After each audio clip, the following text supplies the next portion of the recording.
Dharmanagar rail স্টেশনে train থেকে ঝাঁপ দিয়ে গুরুতর আহত এক মহিলা। আহত মহিলার নাম সুচিত্রা ঋষি দাস, বয়স ৪৫ বছর, বাড়ি আগরতলা আড়ালিয়া এলাকায়। ধর্মনগর দমকল বাহিনীর কর্মীরা আহত মহিলাকে উদ্ধার করে ধর্মনগর জেলা হাসপাতালে নিয়ে যায়। ধর্মনগর দমকল বাহিনীর এক কর্মী জানান, ধর্মনগর রেল স্টেশন থেকে খবর পেয়ে ওনারা ধর্মনগর রেল স্টেশনে পৌঁছান। রেল স্টেশনে গিয়ে একজন মহিলাকে আহত অবস্থায় পান।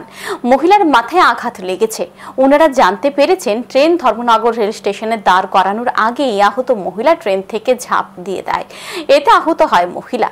আহত মহিলা বর্তমানে ধর্মনগর জেলা হাসপাতালে চিকিৎসাধীন।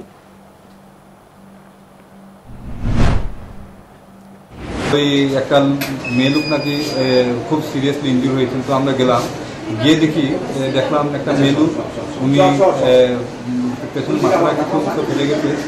তো ওনাকে আমরা রেস্কিউ করে নিয়ে এলাম ধর্মনগর হসপিটালে। ওনার চিকিৎসা চলছে। ওনার নাম সুচিত্রা ঋষি দাস, বয়স ৪৫ বছর।